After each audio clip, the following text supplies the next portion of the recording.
Well, hello, everybody. I am back again today with the wonderful Duncan Scott, who's going to share a little bit of his experience with us, which we had a conversation and we thought that we'd want to actually share this because there's some pointers that I think everyone can relate to. So, hello, Duncan. How are you this morning? Morning, Dean. I'm good. Good, good. Yes, And enjoying some decent weather.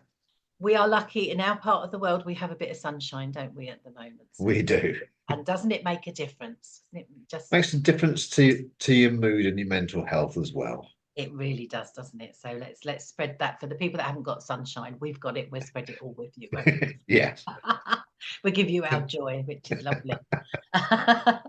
So the reason we're having this conversation, as I mentioned earlier, you spoke to me a little while ago, didn't you, about an experience that you had, and it's really, I think it's important just to say, for people to not feel alone, for people to relate to your experience. That's why I said, oh, are we okay to record this and put this out as a little podcast?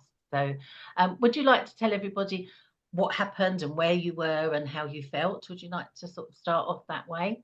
Yes, certainly. I accompanied a very close friend of mine to the Park Centre in Brighton.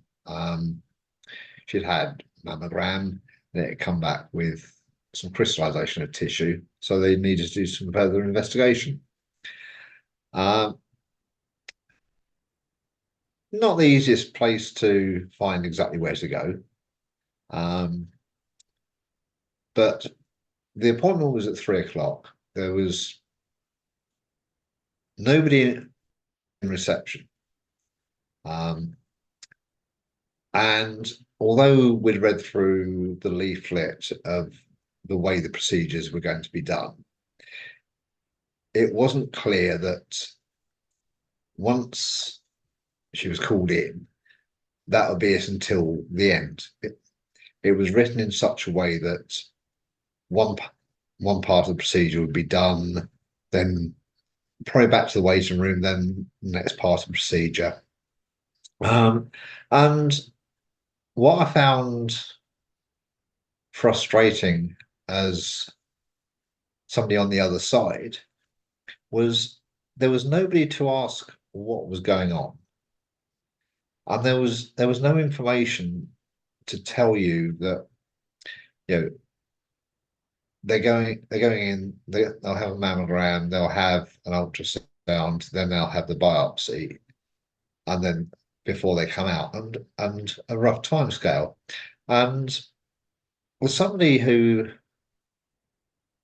uh, I suppose cares for the person that they're accompanying, it's a little bit frustrating. Um, it was also frustrating that the coffee machine was broken and the cafe is shut at 3. No good, no good.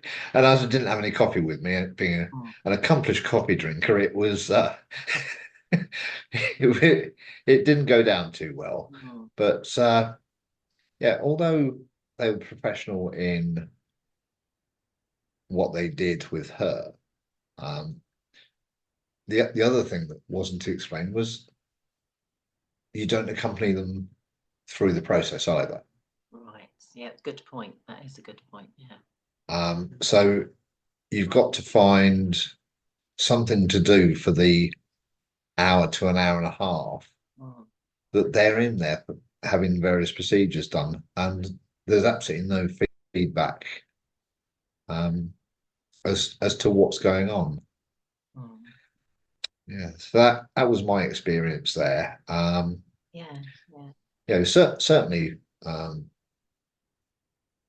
the other side of it, they were very communicative, they were very caring, and they were very professional. It's just certainly a lack of support for sort of partners or people who are accompanying Yeah, yeah. people for these tests. Yeah, and I really think this is why I wanted to share this because I think it's such a valid point, isn't it? That, if you go to an appointment with somebody, you're not, for want of a better word, the patient, if you like, but you are someone who is concerned. You're probably worried, I mean, I'm not sure exactly, how you felt on the day. But you could be very anxious, very worried. And so you are entitled, I think, is the word, to support as much as the person who's going in for the tests, I think. And I think, would you be right in saying you might be as worried, or, I don't know, did you feel like that, or? I suppose with my background, I wasn't as worried as a lot of people would be. Right, yes, you're right, because you have this background. Yeah. Do you want to just tell people what your background is and why you're a bit more familiar with it? Um, I've had various careers, but the main two that helped me is I had 17 years in the army, Yeah, but I also had 6 years on the front line of the ambulance service. yeah.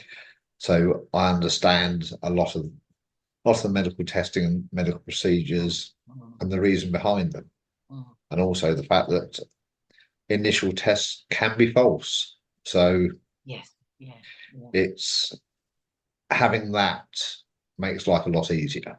Yes, yeah, I think that's again a really important point to make. So just for clarity, so everyone understands what we're talking about here is very classic. It's what happened with me, what happens with a lot of people. You have a routine mammogram, you get a letter come to you saying we want some further tests. That in itself is a little bit, sometimes your mind goes into all sorts of worry and places that because you're called back. And yes, you're right, it's very, very common that you're called back and it's nothing. And I think that's wonderful. That's the way that we all want things to be. In my experience, if I was called back and I was thinking it's nothing, it probably isn't. I was still a little bit worried, but in my heart, I kept saying to myself, it's nothing. This happens all the time. The letter even says that. This doesn't mean there's anything wrong. In my case, it did lead to quite a lot of treatment, lots of things going on, which I won't talk about now because that's well documented in other podcasts that I've done. Yeah, Um, but it is something, to really, really register that at that point, very early stages, yes, the truth is it doesn't always lead to anything. It's not always a sign that there's anything bad there or cancerous. But we're worried, aren't we? So, we so are. the person who's got the letter that's going back for further tests is worried. You're there as a close friend to support that person, probably driving them. So the practical side of that as well is really nice. Yeah, Someone maybe just to relieve a little bit of the anxiety and the worry. And that's a point I'd like to sort of say.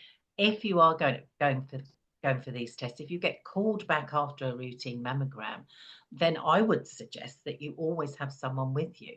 I don't know what you feel about that. Do you think that is a good idea to have someone with you? I think it is. Certainly, if you've got to travel some distance, have somebody else drive you. Yes. Have somebody there that you can trust and support you, Yes. Yeah. because it's not certainly not the nicest of procedure either. Yeah. Yeah. Um, and it takes some of the concern. It also means you're safer. If you're driving yourself, when you're worried, Mm. your concentration's not going to be on the driving either. Yeah, yeah, that is a really good point. Yeah, I mean, but again, it's well documented what I went through. I was going to go along to this appointment on my own, exactly the same thing, follow up from a routine mammogram at the Park Centre in Brighton. It's a long journey for me, and I was going to go on my own, and that was something. But I happened to mention it to a friend who lives in the area, and she said, "You're not going alone. I'll come with you." And that was wonderful. And luckily for me, she had been there before. Not luckily for her, 10 years prior to that, she'd had her own breast cancer experience and she had been there. So she was familiar. She knew exactly where to park. She knew where to go. She knew the nurses that were there because they remembered her from her time. So I count myself as very lucky that she was the close friend that I was with on that day.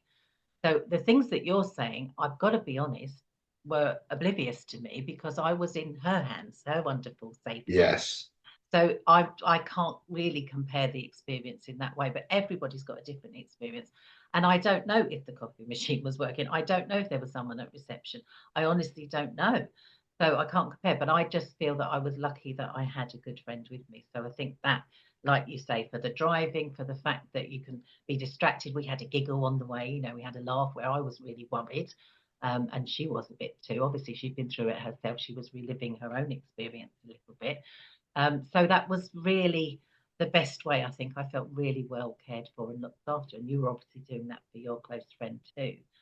But again, and I, being perfectly selfish, I didn't ask her how her experience was. Like you say, you're taken in.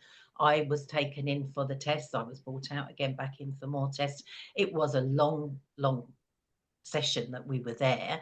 Um, and I didn't consider her in all of this, my friend who was with me. So I really think that your point that you're making is so important, because you do need to be cared for too, don't you? You're You concerned, you do. want to know.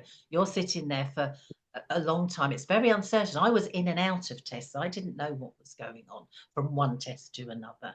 And it sounds like that was similar with your experience. It wasn't just one test, it was one Yes. test and then they something else and they do it. And having said that, when afterwards I looked back at the initial letter I got, and it did say you might have dun, dun, dun, the mammogram, the scan, the ultrasound, and biopsies, but I didn't take that in. I wasn't Yes. really paying attention, so I wasn't prepared for that.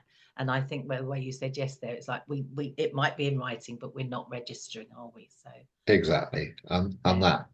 that is the other thing, if you've got somebody with you, at least they've got the chance to read that and understand it. Mm, mm. And if they've been through the experience themselves, at least they can explain it as well.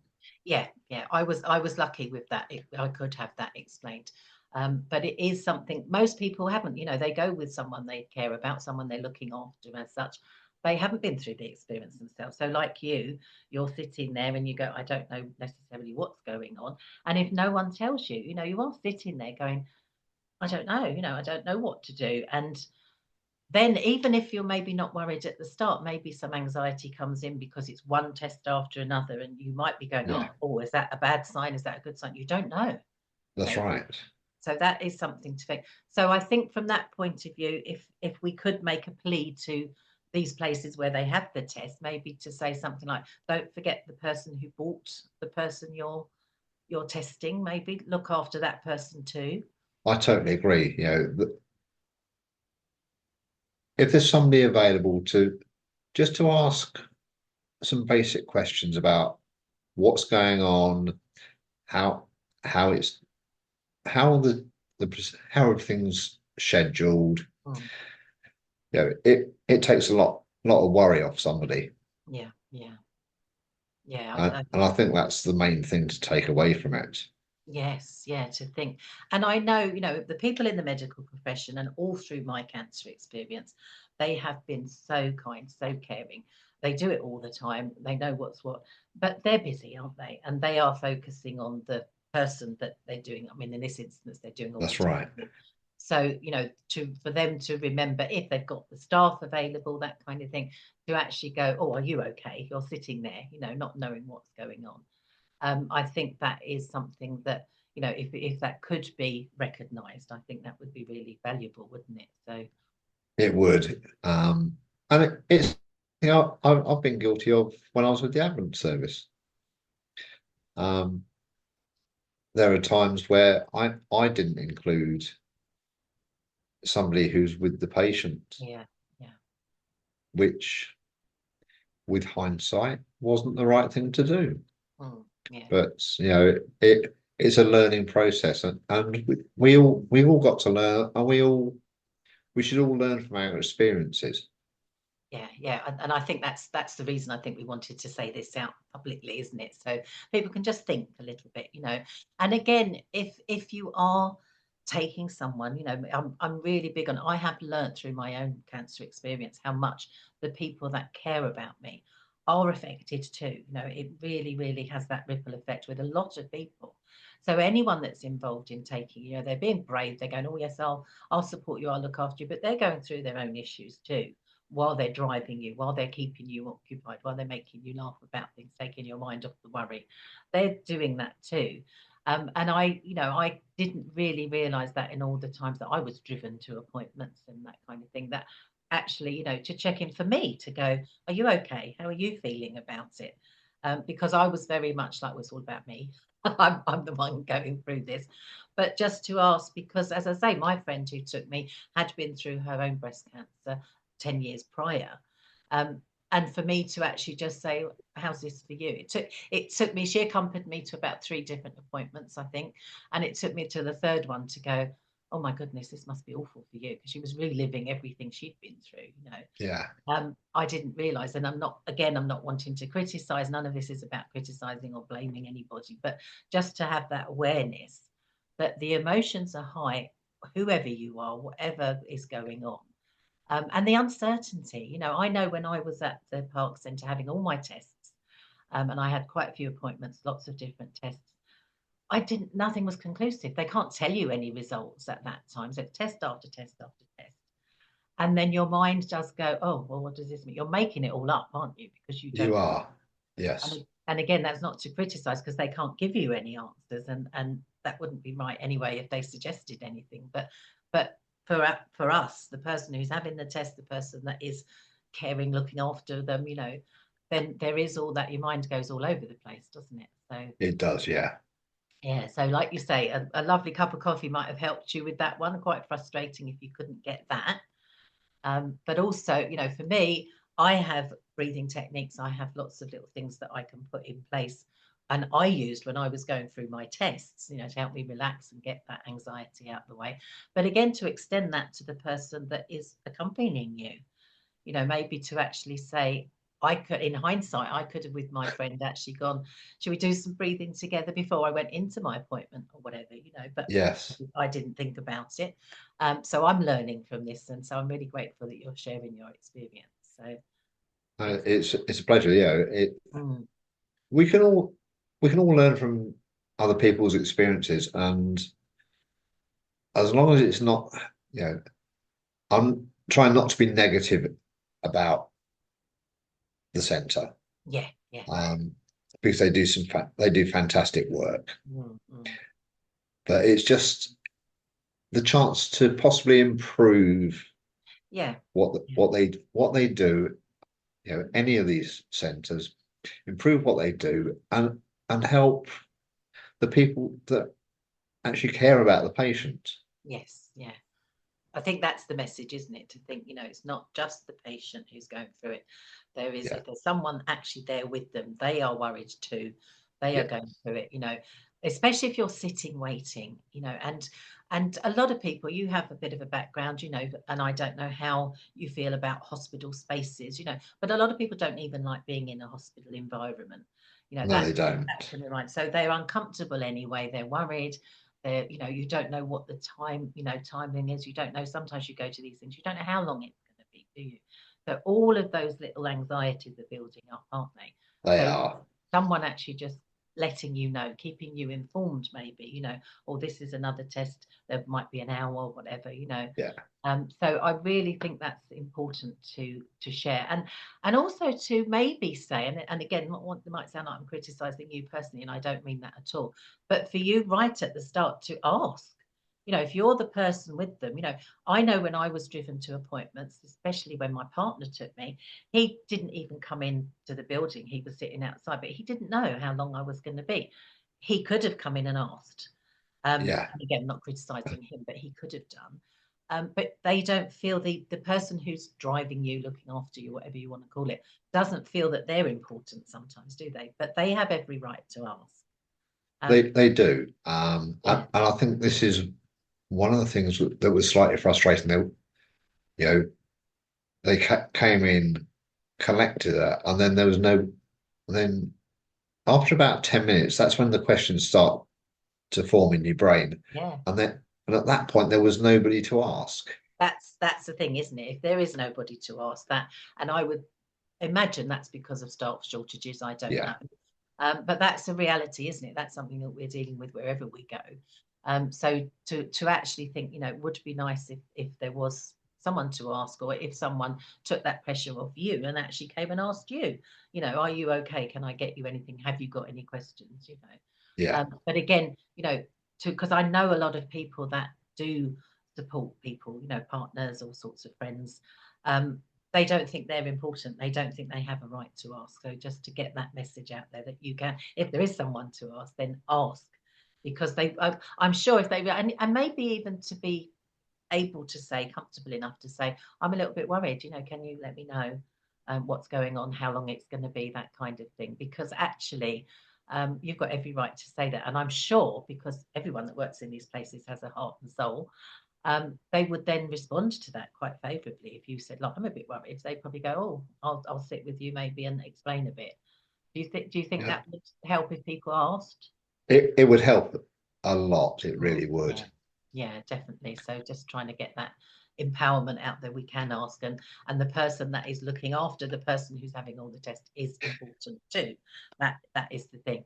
So I really feel that it is, and something that I learned, and again, that is a good time I think to share this, is maybe to write down questions before you go, because your mind goes into another place. Have some questions before you go for the person who's having the test and the person who's looking after them. Yes, Written down really, really helps.